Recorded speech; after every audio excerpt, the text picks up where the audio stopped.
Happy Wednesday, everybody. Josh here with On the Wrong Lead. Another episode of Drinking Champagne. It's been a while, Andrew, but we're back. I think I spoiled it. I'm joined as always by Mr. Andrew Champagne here, the champagne part of the show here. Andrew, how you doing, my friend? We've been away from this for so long, a whole week, dare I say, that Josh has forgotten how to do introductions. I mean, it's just, oh boy. I mean, I know that the past 2 weeks have been sort of a shocking period for you, namely the fact that I have joined Discord, which is just, I'm sure, shocking on so many levels. But no, happy to be back after a week off. Last week turned out to be a pretty busy one for both of us, but we're here. We've got something fun to talk about. What with the Pick 5 coming up on Friday at Gulfstream Park that boasts a carryover of about $65,000. It's in the late Pick 5. It starts in race number 5. And it features one of Josh's favorite horses of all time. Josh actually just had to reframe his camera shot because the white Abarrio tribute statue is off to the side there.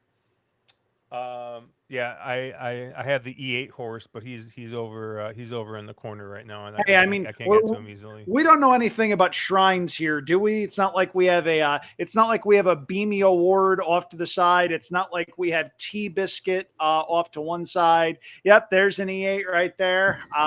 Yep, that is certainly an E8. This is certainly a Beamy Award. Hi, Jason. How you doing? This is certainly Tea Biscuit, aka the trophy for the Friendlies Mini Golf Invitational, which I am hoping to defend this coming summer at Saratoga after we had to take a year off due to some mismatched travel arrangements. But now things are busy here. I did buy a new to me automobile this evening. My 2016 Nissan Altima, unfortunately, was having some transmission issues. So it was towards the end of its life. And I wound up procuring a new car, or a new to me car, I should say, a gently used, thank you, a gently used Hyundai Sonata Limited. So certainly got some fun stuff cooked up in there. Fun car to drive. Had to pay a little bit more than I wanted to, but that's going to be pretty much everything over the course of the next 2 months or so.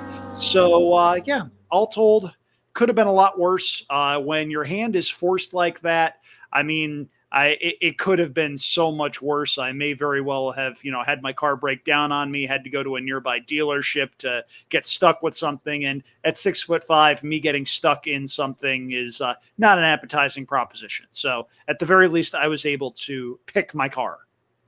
Yeah, and I had a similar situation where I basically was trying to buy a car before going to Breeders' Cup at Lexington. So it was kind of under the wire. And buying a car always just takes entirely way too long. Like, if you were to say, hey, like it's gonna take me 6-8 hours to buy it's like you still got to add hours to that. It takes forever. But I'm glad you got that situated, Andrew. I just hate buying cars. It's such It's a not my favorite thing in the world either. I mean, I got very lucky with the car that I had that I gave up today. I bought that at the single best time to buy a car, which was right before the pandemic. So I wound up getting a really good deal on it, and it wound up lasting me almost 5 years. No complaints there, but yeah, this was my second trip to the dealership in 2 days. Shout out to the people, by the way, at Vallejo Hyundai. Kenny, in particular, was very, very helpful as far as getting me situated with the car that I needed. So, all told, it could have been a lot worse, but you're right. There's always a lot of red tape and a lot of things that always come up. And it's never quite as smooth as you think it should be. There's a horse racing parable to be mixed in here somewhere, I'm sure. But we don't have the philosophical bandwidth to be able to go there. Drinking Champagne is not sponsored by Vallejo Hyundai in any way, shape, or form. Though if Vallejo Hyundai wants to sponsor us, I will not object. And in fact, if any of you would like to sponsor us, hit us up down in the comments. We are open for business. Oh man. Hey, I am nothing if not a good shill. I mean, you're way better at than I am. You always say that I don't I don't hype myself up enough, Well, hey, when stuff there's another happens. So platform out there that you can self promote yourself on. Get a Blue Sky account, man. I I can barely keep up with what I got right now. Um, yeah, so let's take a look at this pick five here. Um, yeah, Gulfstream Park comes back into my rotation of tracks I play in about, I don't know, maybe about a week or two. It'll be in the more regular rotation, but yeah, a carryover. I've never met a carryover I didn't like, and yeah, it seems like some of the trainers and jockeys have started already moving some of their tack or some of their horses down. There's definitely names that you recognize. There's definitely names I've literally never heard of, as someone who has not played Gulfstream Park since probably Florida Derby Day. So, um, yeah, it was an interesting card to go through. I kind of agree with you. I think that there's two races where I think you can be very very narrow, and you know not to spoil too much, but Andrew, we have a consensus ticket. We do. So yeah, Wow. so we're gonna have something to give the people if they really just wanna, Got to give the be people what narrow. they want. Give the people what they want. But race five, we going a mile and 70 yards on the all-weather track. We got a state bred optional claimer here, and yeah, we're recording this pretty early. This is Tuesday night, so we have early PPs out. So we don't have any morning lines or anything like that. My guess would be in this race that your favorite more than likely is going to be a horse I have as an A, which is the five Rachel's Song. Um, this should be probably your favorite. This is a horse that was just won an open allowance race and is dropping down to state bred company here in an optional claimer. It's an interesting a bit of an interesting move for Jose D'Angelo. Not necessarily a negative for him. He's 1 for 6 when doing this move over the last 2 years, dropping off of a win. So I think he's probably just trying to pick up a check here with this horse. Horse meets the conditions. Maybe there just wasn't anything else in the book for a couple of weeks. So um, yeah, I thought Rachel's Song here, strong favorite. Was a horse I'm using. I mean, you can't really say anything. I mean, you kind of cross a line through all of the non the turf races, right? Not that she's necessarily run bad, but you got 3 wins in a row on the all weather, with a third, first time in that maiden claimer. So yeah, I just think this is an all weather horse. Horse is taken very well to the surface, and I think this is going to be a worthy favorite.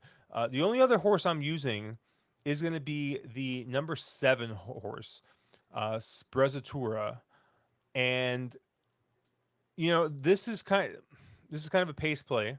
The all weather at Gulfstream Park, in my experience, isn't very speed favoring. I think pressers are kind of the overarching run style that you want. You want to be sitting maybe a couple of lengths off, and making that one run, but not a deep close. I think you want to be at least part forwardly placed enough that you're not coming from the cloud. So, um, but I looked at this race, and there doesn't really seem to be a lot of speed in here, and this is a horse that has definitely shown some decent speed. I mean, you have a couple other horses that are marked down as E types in here. The three pretty keen, but you're going back to turf routes. You look at some of these sprint races. Not necessarily showing a ton of speed. And really not like a horse that gets to the lead, just maybe one that's forwardly placed. The one, She's a Joy, her speed has all been shown on dirt, and you see the look at the all weather races, and doesn't have the same early speed in those. So, you know, when I look at the 7 horse, Sprezzatura, this is a horse that has early speed on the synthetic, and two back had a nice effort for second at the same condition. Tried turf and um, this is another horse. If you kind of cross a line through all the turf races, you just look at the three all weather races. You got a horse that's finished third, that's finished second, and has got a win. So yeah, I think this is just another horse that, hey, the surface this horse wants to be on is the synthetic, and is just shown a little bit more ability on the synthetic. So I'm going to be using the 5 and the 7 here. Only two horses I need. Andrew, where did you land? I do think Rachel's Song is your most likely winner. This is a horse that's won 3 out of her last 4 starts. And she's shown a little bit of versatility too. If you look back at that May 21st race from last year, she won wire to wire by 10 lengths. Last time out, she rallied from 6 lengths back and wound up getting the money in a race that did not have a lot of speed signed on. You mentioned that this is technically a class drop for Rachel's Song. I do think it's worth looking at the conditions for this particular race. Also, bear in mind, starter allowances can be very, very finicky. There are times where you're not necessarily sure if the starter allowance you're looking at is a good race, a bad race, a medium race, whatever. I'm not reading too much into that, but what I do find fascinating is that this is a race for Florida bred or Florida sired horses. This is a runner that's been going up against open company in each of her 6 starts. That's notable. And if Rachel's Song runs the type of race we've seen her run a couple of times on synthetic, I think she's logical. The other one that I'm going to use is a horse that is going against Florida breds for just the second time, but the first on synthetic, and that's the 2 Victory Badge. It's tough sometimes to figure out how a horse's form will translate from one synthetic surface to the other. But she's run fairly well going against open company over the Presque Isle synthetic. Last time out, shipped down to Laurel, she was an okay third on the turf. She gets back to synthetic here, gets Paco Lopez, gets a couple pounds in weight. And if she runs back to that 2-back effort, where she was second beaten 3 lengths by a next out winner named Candy Reward, who's a very nice horse, I think she's got a chance in here, and we may be able to get some value out of that one. But Rachel's Song is certainly a legitimate favorite. Victory Badge, a horse that I'm using simply because I do think this is a runner that if she brings her form south with her, does have a bit of a shot. 5-2 for me in the 5th. If you're going to use a third horse in here, maybe you throw in number 6, Confer. And if you like Sprezzatura, Josh, don't you have to like Confer because that horse beat Sprezzatura 3 starts ago? It's interesting for sure, but I see where you're going with the pace factor with Sprezzatura. I just think there's other speed in the race. She's a joy from the rail, I think, sort of has to go. And I wouldn't be surprised if Rachel's Song is forwardly placed as well. Yeah, I thought that race from Confer was a bit of an outlier, especially if you look on the Briz figures. I mean, that race was 9, 10 points faster than anything else, and for a horse that's been very consistent, right? A horse that's been consistently running between 77, 80s, in that area, and then all of a sudden, pops a 90. So either track playing weird that day. It does look like there was a bit. Um, uh, Brisnet sees that race as having a bit of a hotter pace than average. So maybe it was just the fact that there was a bunch of pace that kind of had that 6 Confer pop that race. But yeah, I didn't really know what to do with the horse. I think I have a very small ticket, so that would be a horse that I could maybe see myself adding on depending on the price. If you've got a small ticket and we've got a consensus ticket, that means we agree a fair bit. Yeah. Yeah, and then this next race, Andrew, I uh, I think you went pretty wide in this one. So I don't know. I'll let you talk about this. We're going to be going 7 furlongs here, $35,000 claimer. Where did you land here, Andrew? Must I talk about this at length? My goodness. Kidding aside, I thought there were 2 races in this sequence that were dartboard races. I think this is one of them. You've got a field of 8 horses in here. I'm going 6 deep, and I'm just going to tell you about the 2 horses that I'm not using. I don't like number 3, Shady World, at all. There are some back races, but that was for another much higher percentage trainer, and the 2024 form is just not pretty. We know that horse is going to go early, but I think this horse's best days may be behind it. And number 7, Manhattan Boy, has run fairly well going 2 turns on turf and synthetic. Going 1 turn on dirt, not so much. I don't know who's going to be favored in this spot. I don't have a super strong opinion here. I'm going 6 deep using all but the 3 and the 7, and I'm just hoping we wind up getting some semblance of a price home. This is one of those legs where you just sort of try to survive. I know there are going to be some out there that hit the all button in here, but I was at least able to throw 2 horses out and whittle down the cost of my ticket, because if I see this correctly and there are 2 free squares, this is not going to break any payout records for a pick 5, and I just want to get maximum equity out of my ticket. So I'm 6 deep, 1, 2, 4, 5, 6, and 8.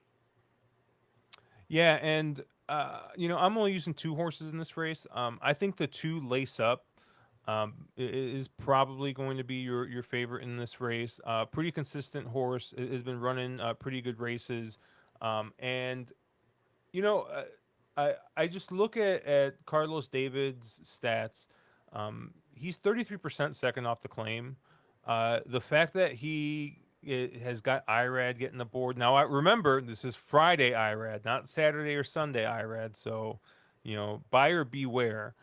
But I think that you kind of see this is a horse that's kind of, I guess, kind of climbing up the class ladder a little bit, and has got a win at 25,000.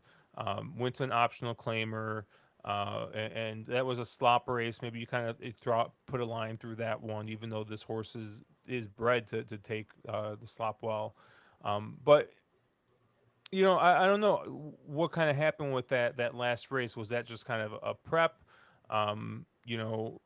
Horse kind of showed a bit of speed and then just faded pretty badly, or not badly, but was beat by 9.5 lengths and finished third in that race. So, um, maybe just finding an easier group here. But the horse that finished second and beat Lace Up last time out, Lasso, is also in this race, and is not one I'm using. That's the 6 in this one. But when I think of Gulfstream Park and I think of Gulfstream Park Dirt, I mean, I need the horse that's going to be on the front, and I originally looked at the 3 Shady World, but you look at some of the dirt races, and I this is a horse that's kind of gone off of form since leaving Carlos David's barn. So I just don't want to touch this horse with a 10-foot pole. I just think this is one that is just not what it's just gone the wrong way since then. So I'm going to take the other speed, which is the 5, turn up the trees here.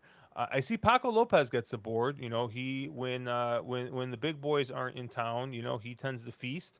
18% win rate so far on this meet, and you look back at the maiden race for when he in the Todd Pletcher barn, sat right on the pace, ended up winning basically nearly wire to wire. Was hitting it second in the first call, and I think has shown the speed going 6 furlongs, and I really just like the stretch out here. Right, stretching out. They've gradually been kind of just stretching the horse out. They're going another half furlong back, and I just think that this is going to be a much easier group than what he's been going against. Right, you look back at the form, right? One in an open maiden special weight, straight into optional claiming allowance company. First on the turf, then on the dirt. Then they tried a 50,000 claimer. That didn't work. Let's try an allowance at Saratoga for some reason. That didn't work. And they went back to another optional claimer. And I think now they're like, all right, this is a claiming horse. Let's put it in for a tag. Let's put it in against, I think, horses that it's going to be a little bit more competitive with. So, yeah, I like turn up the trees here on the class drop, and the speed that I like the most in here. Lace up is tactical, so I expect Lace up to be forwardly placed, but it's also IRAD, so I expect this horse not to get the lead. But yeah, I'm just going to use those 2. I'm going to use the 2 Lace up, and I'm going to use the 5 turn up the trees. I'm just interested in hearing how many times you can bash Irad Ortiz over the course of this 5-race segment. I mean, my goodness. And yet use him on like three or four of the legs still. I mean, Yeah, that's just that's for sure. you know, I can mean, can can we actually just a quick tangent? I saw on Reddit someone posted the who was the best jockey in the world. Posted the question, who's the best jockey in the world? And he was extolling Ryan Moore's virtues. And yeah. I just wanted to go in and be like, well, I mean, I guess can you really be the best jockey in the world if you can't ride on dirt? Um, Yeah. because I mean, he just absolutely cannot ride on dirt, and I still will never forgive him for all the rides he gave on Mendelssohn. So, Well, but to be fair, he was on Mendelssohn when that horse won by a city block in Dubai. yeah, And getting massacred in the Kentucky Derby wasn't really his fault. I'm yeah, just throwing that out there. But I mean, we're invoking reason into a Reddit argument, so I feel like we've already gone too far because that's never anything that actually happens in real life. hmm But one thing that is happening in real life that I know, Josh, you're very, very excited about is the return of White Abario in race number 7, an optional claiming event for horses going 7 furlongs. This is pretty cut and dry, isn't it? If White Abario is 75% of the horse he was before going to the sidelines, he wins, right? yeah. And honestly, the only so I have him as a lone A. I have him as a single. I don't have any other horses written down. And I looked at this race for I thought that this was going to be a White Abario, piece of cake. We don't have to think about it. But um, there is another horse that piqued my interest a little bit. I don't think I'm going to use it because I think it's going to be the classic case of using the second choice as well as the favorite in this race. And I just don't think that that's going to present any value. If anything, I think the contrary, the play would be to toss White Barrow and use the other horse that I'm thinking of, and that's the number 4 Mish Yep. in this spot. The other Safi. It's the other Safi. And you know what? Honestly, if this horse was trained by anybody other than Safi, I have might have used as like a C type, like on one ticket or something like that. But because it's another Safi horse, I mean, maybe even this horse gets scratched. Like um, I don't know. But my only thing is that this is a horse that's shown speed in a race that really doesn't have much speed. I mean, maybe the 3 Flying Liam, but that's speed that might be even too cheap for me. But yeah, I thought Mish looked pretty good, but same ownership as White Abario. I mean, I just think that, like you said, if White Abario runs any race, I mean, except for his Haskell, I think he should win this pretty easily. I'm excited to see what he does coming back after the bit of a layoff and going back to the Safi barn. After winning 2 Grade Ones in Dick Dutro's barn. So It's good to see White Abario back. I mean, he's a 5-year-old who's won multiple Grade 1 races, including the Breeders' Cup Classic in 2023.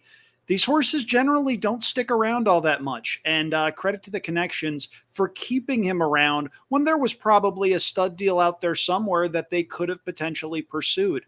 That's not something we can say about a lot of connections in this game, a game where the breeding industry is the tail that wags the dog. Credit to the connections for keeping White Abario around. Hopefully, we can enjoy him through a 6-year-old season. yeah, I mean, what do you think the plan is? You think he runs here and then he goes to Cigar Mile? Or you think that's too quick of a turnaround and we're looking Cigar at maybe? Mile is too quick, I think, but I do think Pegasus makes a lot of sense, especially given how good he is at Gulfstream Park. You see 5 wins in 6 starts. He had the 1 dud back in 2023 with the Pegasus, but that was not his desired trip. He got stuck on the rail. It was a very weird track that day. That was the Pegasus World Cup that Art Collector wound up winning. It was a very strange renewal of that race. My guess is here, Pegasus. I don't know if they want to go to Saudi or Dubai, especially after what happened last year, where it took the horse a while to come back around. Uh, some might say we're getting ahead of ourselves and that he has to win on Friday, but honestly, he's going to be every bit of 1-5. He's a single for me. I respect Mish if he winds up running, but he's just not quite the class of horse that White Abarrio is. And also with Mish, I think 7 furlongs might be just a hair further than he wants to go. If this was a 6 furlong race, I think there'd be some value there.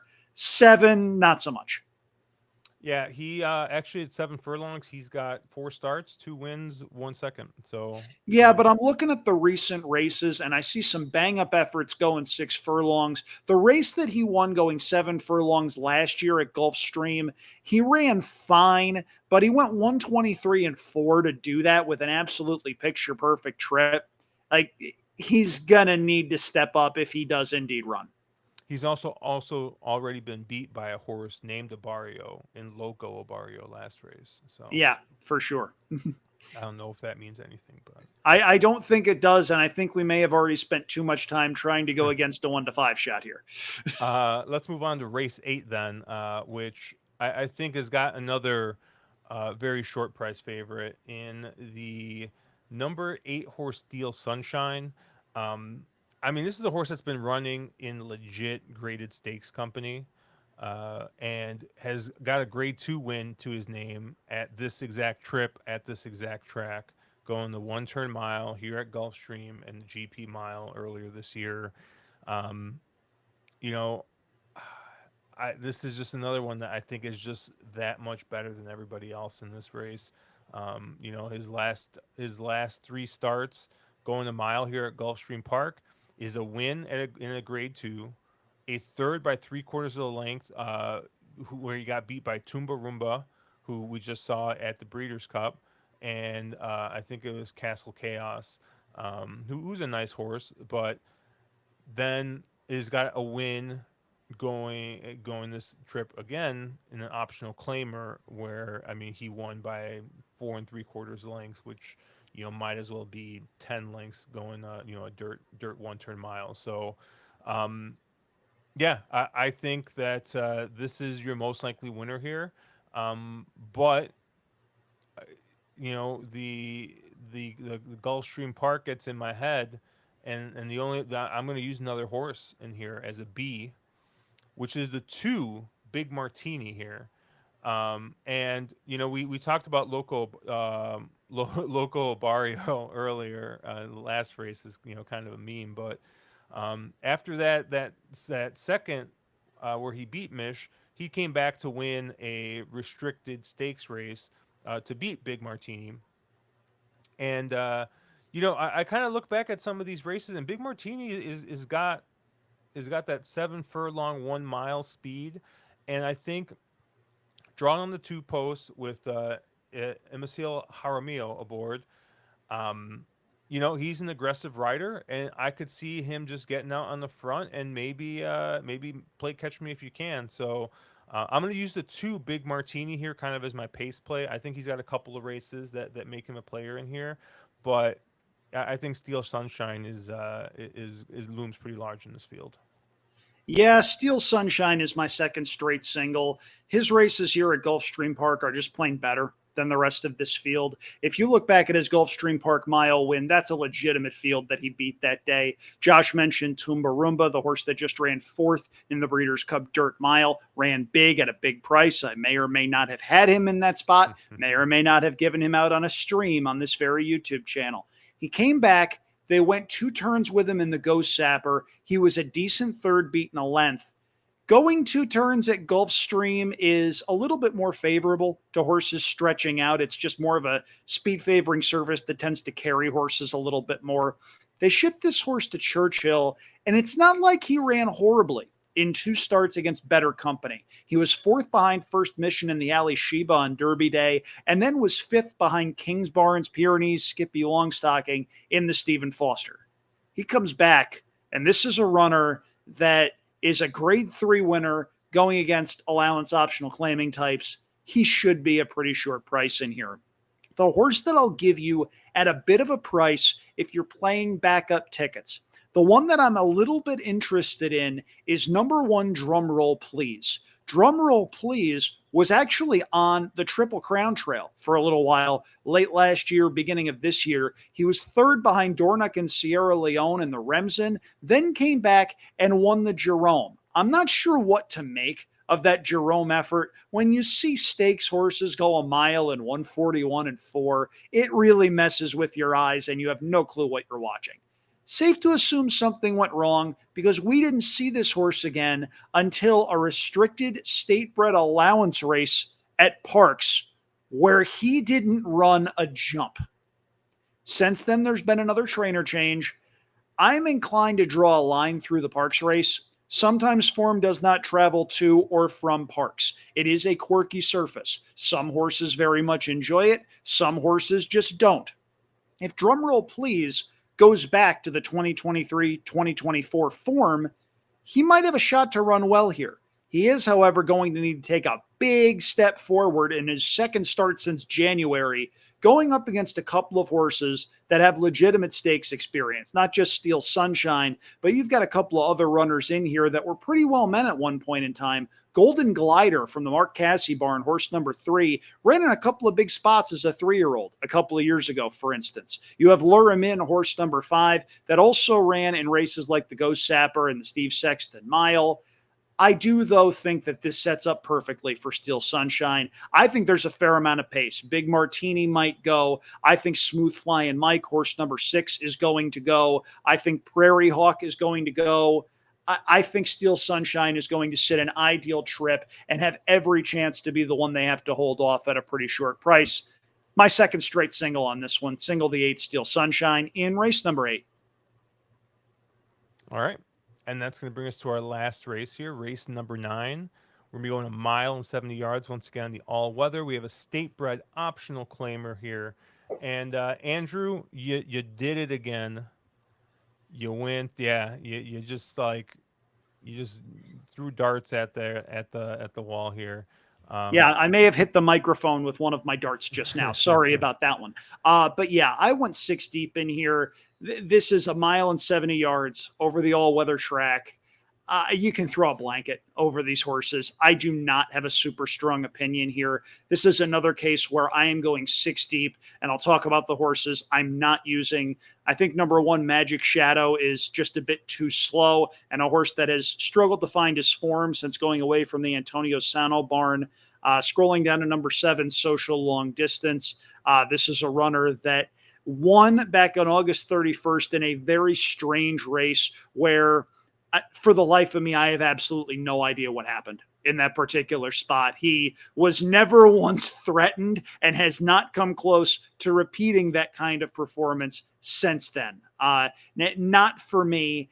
And then you have number 8, Super Attentive from the Mark Casse barn, who has run fairly well on the turf, but the one synthetic start was a maiden race at Woodbine where he was 5-2 and was probably supposed to run well and didn't take to the synthetic surface at all whatsoever. He broke his maiden in a pretty weak race on May 31st, and since then has run reasonably well, but not great. I'll let that one beat me. I am using 2, 3, 4, 5, 6, and 9 here. And if you're watching the YouTube video of this, you saw me holding my hand up over my eyes and throwing darts. I just do not have much of a strong opinion at all whatsoever in this race. I went 6 deep in a 9-horse field, hoping that's deep enough to get the stick at home. Yeah, I tried to keep it a little reasonable here. So I only used 2 horses. I think my top pick is going to be the 6 Private Thoughts, and this is another horse that I think you start crossing lines through some turf races, and you see just a different horse, right? You got 5 starts on the all weather, you got 2 wins, you got a second, and you got a third. I just think this is a horse that likes the all weather. Drayden Van Dyke has found something in Florida. Because all of a sudden he went from not being able to win a race in any circuit to, he's a 20% rider again. Can we hit the applause button for that? Because so many times we see jockeys that lose it and can't find it. And sometimes it doesn't end well. Yeah. Drayden took a pretty long mental health break. Good for him. It worked. He wound up hooking up with Safi Joseph. Safi wound up giving him some live runners, and he wound up winning a Breeders' Cup race. He wound up paying for it because apparently it was one or two whip strikes too many, but he wound up winning a Breeders' Cup race aboard Soul of an Angel in the Breeders' Cup Filly and Mare Sprint. So, seriously, though, good on him. This was a guy that in the mid 2010s in Southern California was one of the best riders in the room. And he wound up falling off pretty drastically to where he was almost an anchor and certainly a shell of his former self. He took some time away. He got his mind right. He got his body right. And it's evident based on how he's riding. The proof's in the pudding with his stats. Good for you, Drayden. Yeah, so I love Private Thoughts in this spot. It's kind of funny when you look back through this horse's form. Apparently, the state bred races has been in have been much tougher than the open company It's a races. weird quirk, yeah. Uh, but um, but yeah, no, I think you look at the form on the all weather, and it just makes sense to use this horse. And the other horse I'm going to use is the three Honesto here for Bobby DeBona and Miguel Vasquez. And this is kind of another horse that I think you kind of look at him. He's got 41 starts, absolute war horse, um, and 28 starts on the all weather. All four of his wins in his 41 starts have been on the all weather. All nine of his seconds in his lifetime have been on the all weather. This is just another horse I think prefers the all weather. And they keep running this horse on turf every once in a while, but um, yeah, I just think that this is a horse that once again maybe just found a easy enough field here. They tried the turf last time out, but I think this is another one that's got a bit of tactical speed. You didn't really see it two starts back. When first off the claim for Bobby DeBona, but in the claiming race, the race that he was claimed, went wire to wire, won by open lengths there. The race right before that also showed speed and ran a decent second in there. So I'm hoping that Miguel Vasquez goes ahead and rides a little bit aggressively here, gets him out clean and gets him up front, and I think he's got a shot to you know to hit to maybe win this race, either going wire to wire or sitting kind of forwardly placed. I think if you kind of look back, he seems like he's kind of improved since August. Running three pretty decent races in a row. Where if you kind of look back further in his form, it didn't look as good. So obviously he's a 6-year-old horse. They have their form cycles. He's starting to get a little bit older, but I like the three on Nesto here, and it's gonna be the one of the two horses I use here, along with the 6 Private Thoughts. But Andrew, you have a $36 ticket here. You're gonna be I, going two. Oh, go ahead. yeah, I'm just gonna say it's one of those things where I think there are two free squares in this sequence, and I'm trying to build around those. If you're of the mindset that I really don't have a clue in either race number 6 or race number 9, and you want to hit the all button, I understand it. White Abario is going to be 1-5. Steel Sunshine is going to be 4-5, even money, maybe. I needed to throw some horses out, and I needed to at least keep the cost of the ticket down a little bit. So for me, it's 2-5 with 1-2-4, 5-6-8, with 2, with 8, with 2-3-4, 5-6, and 9. That's 72 bets for $36. I don't think this is going to pay an insane amount. But if we wind up getting lucky with a price or two in races 6 and 9, maybe we knock out some tickets. Maybe that $65,000 carryover winds up juicing the payoffs a little bit. And we're winding up looking at this going, wait a minute. White Abario won at 1-5. Steel Sunshine won at 4-5. And this paid 300, 350. Okay. Yeah, and I'm much narrower, but this is like I said, my investment will probably be close to what yours is. You have a $36 ticket. I'll probably play this for two maybe $3. I have an $8 base ticket, which is 5-7 with 2-5 with 2 with 2-8 with 3-6. And kind of the same thinking you kind of had. I think White Barrio is going to be a single. I do like another horse in that race with Steel Sunshine that I'm going to use, and I'll probably press Steel Sunshine, or maybe I'll just. I mean, my base ticket's so small, I might not even I might just press the base ticket and just kind of stick with that. And then as always, I'll take a look at scratches and things like that and reevaluate when that goes. And But if White Barrio winds up with a cough leading up to the race, our entire podcast is for naught. yeah, then send it in on Mish, I guess. I don't know. Apparently. But consensus ticket 5 with 2-5 with 2 with 8 with 3-6. That's a $2 ticket. You can find that in your couch cushions, people. So I think the consensus ticket kind of probably tells a story that we kind of discussed, right? We think at least one, we'll say 1.5 free squares in this sequence, and then kind of build around it. Maybe this is just a good press ticket, right? You play a bigger ticket and then you press this. Maybe you do $5 and you toss $10 at it, and hey, if you hit, and maybe it only pays $50-$60 or something, but you got it 10 times, you're dancing. So yeah, you're not complaining too much. It's that kind of profit any way you slice it, and it beats the heck out of throwing money at a whole bunch of different combinations. Well, Andrew, that's our handicapping. What do you got going on this week? We went through an entire pick 5 in 40 minutes. That might be an on the wrong lead record. I'm proud of us right now. Hey, Yep. Look at us. Look at us. So, a lot of dog watching from me this coming week. My fiance's parents are still overseas in China, so we're watching the dogs, making sure that the house is still, in perfect order while they're gone. This coming Sunday is our anniversary. We're doing something nice for that. This coming Monday is my birthday. We're doing something nice for that. And then next Wednesday, I head to Vegas for Thanksgiving weekend with my dad. So I imagine next week's podcast will be a lot of Vegas stuff. So get excited for that. I know there are some of you out there that very much enjoy Vegas stories and the things that happen. And I know Josh very much appreciates the fact that weird shit keeps finding me in Las Vegas. Last trip, there was an altercation at the poker room in Sahara that my dad, myself, and my good friend Steve were privy to. We saw that happen. That's a story for next week, probably. But that Vegas trip is always a lot of fun.